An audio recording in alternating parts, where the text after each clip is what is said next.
Good morning प्यारे बच्चों, मैं बाबूलाल पारिक, ज्योग्राफी व्याख्याता। आज हम डिफरेंट क्लासेस में जो ज्योग्राफी का टॉपिक है अपना, उस पर अपने चर्चा करेंगे, जिसमें डी वेगनर का महाद्वीपीय विस्थापन सिद्धांत, जो कि एक महत्वपूर्ण टॉपिक है, इस पर हम आज चर्चा कर रहे हैं। महाद्वीप एवं महासागर की उत्पत्ति। प्यारे बच्चों, इस पे अपना टॉपिक है ये महाद्वीप एवं महासागर की उत्पत्ति। इसके अंतर्गत अपना प्रमुख जो टॉपिक है वो वेगनर का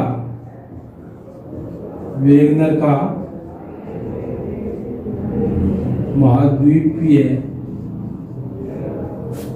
सिद्धांत, यानी वेगनर का महाद्वीपीय सिद्धांत या वेगनर का महाद्वीपीय विस्थापन सिद्धांत, इस पे हम चर्चा करेंगे। भी वर्तमान में जो 7 महाद्वीप है, ये 7 महाद्वीप कैसे बने, इसके साथ में महासागरों की उत्पत्ति कैसे हुई, इस पे हम चर्चा करेंगे। इसके लिए बीए फर्स्ट ईयर की जो फर्स्ट बुक है फिजिकल ज्योग्राफी, इसमें यूनिट फर्स्ट में फर्स्ट टॉपिक जो है वो वेगनर का महाद्वीपीय विस्थापन सिद्धांत है। इसमें वेगनर ने बताया है कि महाद्वीपों की उत्पत्ति कैसे हुई और इसी दौरान महासागर कैसे बने। सबसे पहले वेगनर कौन था? देखो, वेगनर जो है वो एक भूगोलवेत्ता के साथ साथ जलवायुवेत्ता भी था। उन्होंने सबसे पहले महाद्वीप और महासागर की उत्पत्ति नामक सिद्धांत दिया और उस सिद्धांत का प्रतिपादन उन्होंने 1912 में अपना सिद्धांत प्रस्तुत किया। वेगनर, जिसका पूरा नाम अल्फ्रेड लूथर वेगनर था, 1912 में महाद्वीपीय विस्थापन सिद्धांत उन्होंने प्रस्तुत किया। उसी दौरान प्रथम विश्व युद्ध के कारण इस सिद्धांत को पूर्णतः मान्यता नहीं मिली। ये पूर्ण रूप से इसका प्रचार प्रसार नहीं कर पाए। उसके बाद में 1915 से 20 में, यानी 1915 से 20 में इस महाद्वीपीय सिद्धांत का प्रचार प्रसार प्रारंभ हुआ और उन्होंने इसके बारे में विस्तृत विवेचना की और पूरे विश्व में इसका प्रचार प्रसार हुआ।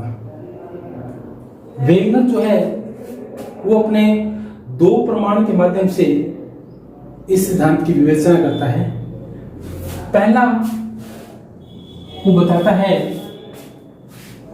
कि अगर जलवायु परिवर्तन हुए हैं तो स्थल भाग है वो स्थिर रहेगी, यानी जलवायु परिवर्तन रहे तो स्थल भाग है वो क्या रहे, स्थिर रहे।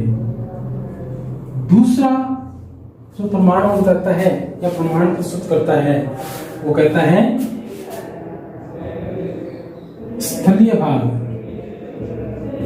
स्थल भाग परिवर्तन हुए तो जलवायु स्थिर रहे।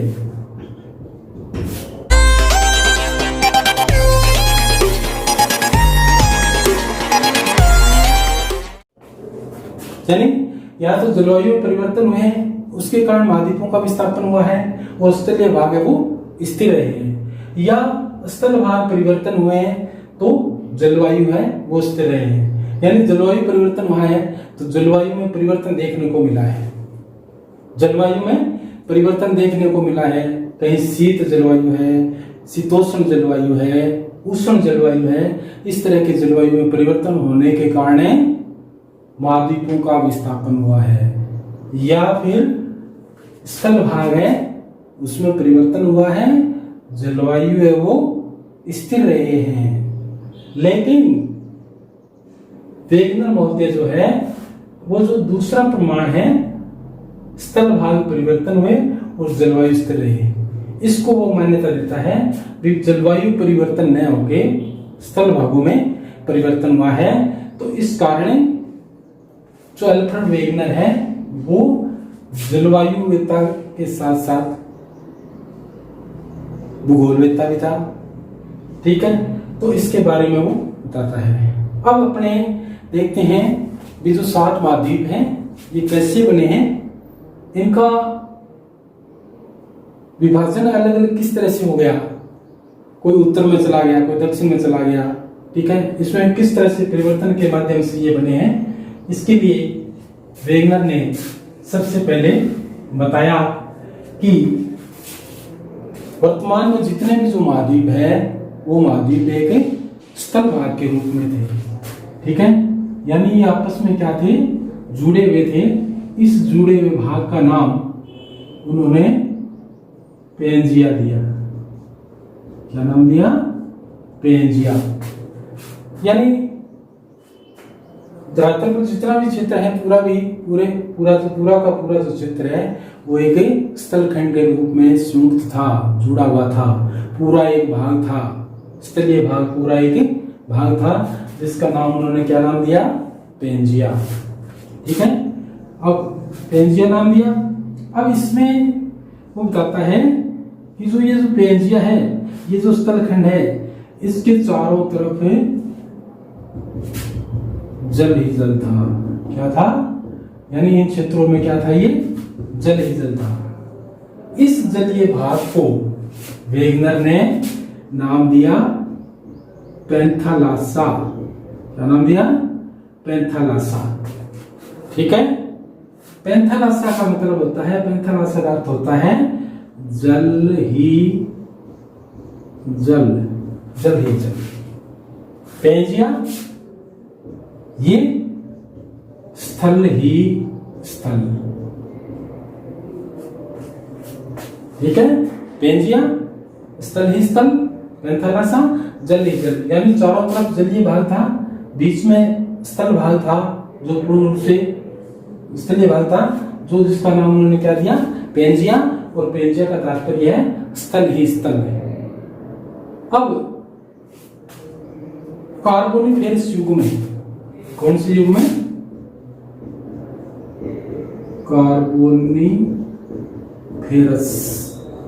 कार्बोनिफेरस युग में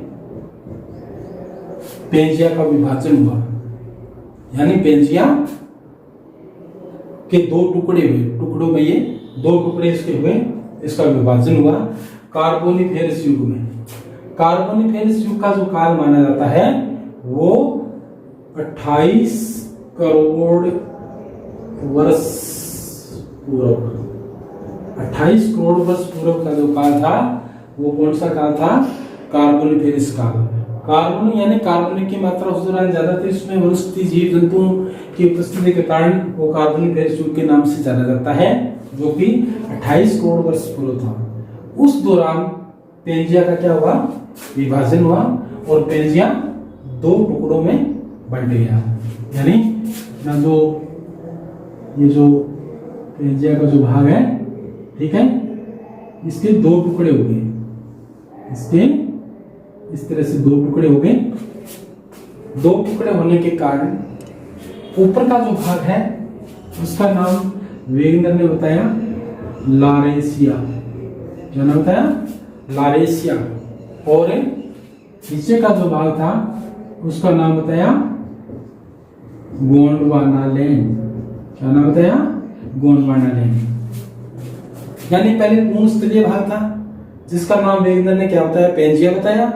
कार्बोनिफेरस युग में, जो कि 28 करोड़ वर्ष का पूर्व का जो भाग है, पूर्व का जो समय माना जाता है, उस दौरान पेंजिया का विभाजन हुआ था और उसके 2 टुकड़े हुए।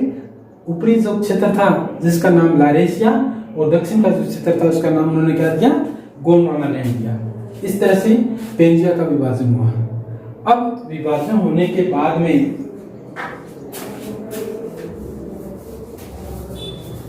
विभाजन होने के बाद में फिर लारेशिया जो है इसके टुकड़े हुए, यानी ये अलग अलग टुकड़ों में विभाजन हो गया। लारेशिया का हुआ, फिर गोंडवाना का लैंड हुआ। इनका विभाजन कब हुआ था? जुरेसिक काल, यानी जुरेसिक काल में इनका विभाजन हुआ। और जुरेसिक काल का जो समय माना जाता है मध्य कल्प क्षेत्र, जिसको अपने बोलते हैं, लगभग 20 करोड़ 13 लाख वर्ष पूर्व का जो क्षेत्र, वर्ष पूर्व का जो समय था वो जुरेसिक काल का समय माना जाता है। उस दौरान लारेशिया का विखंडन हुआ और गोंडवाना का विखंडन हुआ। यानी पहले सुंग क्षेत्र था जिसका नाम क्या था? पेंजिया। पेंजिया के विभाजन होने के बाद में इसके दो भाग हुए, लारेशिया और गोंडवाना लैंड। उसके बाद में जुरेसिक काल में फिर इनका विभाजन हुआ, लारेशिया का और गोंडवाना लैंड का। ठीक है, इन दोनों में विभाजन हुआ और विभाजन होने के बाद में अलग अलग महाद्वीप बने। किस तरह से बने वो अपने एक मानचित्र के माध्यम से समझने का प्रयास करेंगे। ये किस तरह से बने, ये मैं बना देता हूं। इसमें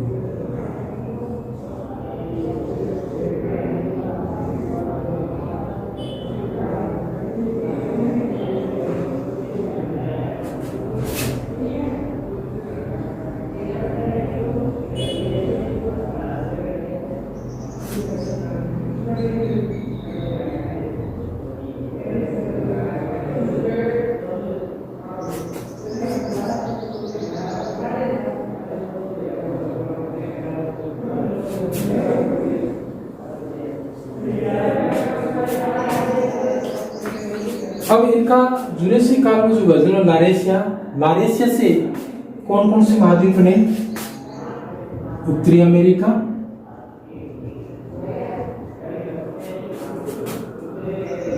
यूरोप, एशिया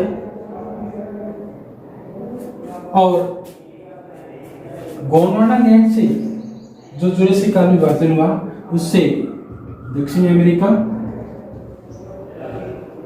अफ्रीका, ऑस्ट्रेलिया या मेडागास्कर और अंटार्कटिका।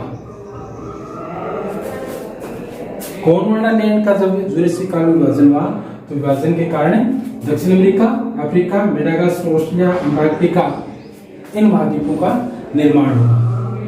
अब इन महाद्वीपों का निर्माण होने के लिए दो प्रमुख, यानी इनका विस्थापन हुआ तो इसके दो प्रमुख बल माने जाते हैं, क्योंकि पृथ्वी में अपने देखें तो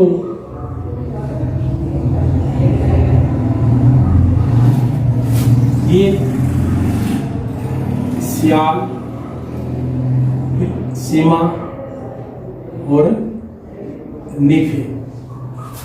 इसके ऊपरी जो भाग है ये भूप्रपट्टी, ये भूप्रपट्टी भाग है। तो वेगनन होते कहता है कि जो ऊपरी भाग है सियाल है वो सीमा के ऊपर तैर रहा है, क्योंकि सियाल का घनत्व कम है, सीमा का घनत्व सियाल से ज्यादा है, तो इसलिए सियाल जो परत है वो सीमा पे तैर रही है। यानी ऊपर का जो क्षेत्र है वो दक्षिण अमेरिका, अफ्रीका, मेडागास्कर, यानी इसकी घनत्व की अपेक्षा वो ऊपर की तरफ है, तो वो सियाल जो परत है वो सीमा पे तैर रही है। इसके लिए वो दो प्रमुख बल बताता है कि इन महाद्वीपों का विस्थापन किस कारण हुआ। इसके लिए वो क्या है कि एक पहला जो बल बताता है वो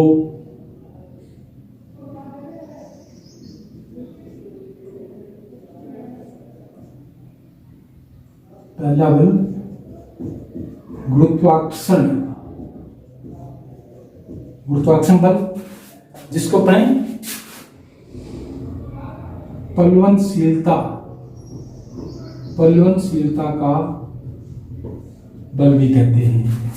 गुरुत्वाकर्षण बल के कारण महाद्वीपों का विस्थापन पश्चिम दिशा की ओर हुआ। गुरुत्वाकर्षण बल के कारण महाद्वीपों का विस्थापन है वो, यानी प्लवनशीलता बल के कारण महाद्वीपों का विस्थापन है पश्चिम दिशा के कारण हुआ, जिस कारण उत्तरी अमेरिका, दक्षिण अमेरिका जो ये क्षेत्र है इधर महाद्वीपों का विस्थापन हुआ। दूसरा,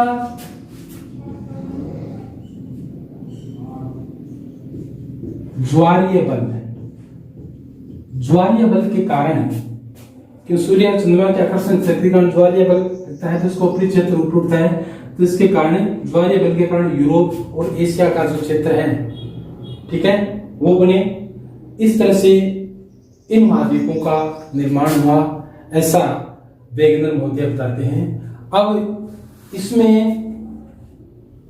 इस महाद्वीपीय विस्थापन सिद्धांत में इसकी क्या आलोचना रही, कौन कौन से इसके पक्ष में प्रमाण हैं और इसकी आलोचना किस तरह से हुई, इनके विपक्ष में अनेक दूसरे भूगोलवेत्ताओं ने क्या प्रमाण दिए हैं, इसके बारे में हम नेक्स्ट वीडियो में चर्चा करेंगे।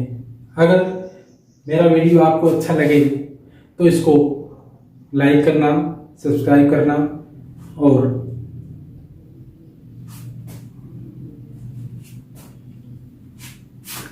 धन्यवाद। नेक्स्ट अपने वीडियो में मिलेंगे, तब अपने इसके महाद्वीप के विपक्ष में और पक्ष में प्रमाण के बारे में अपनी विस्तृत चर्चा करेंगे। Thank you.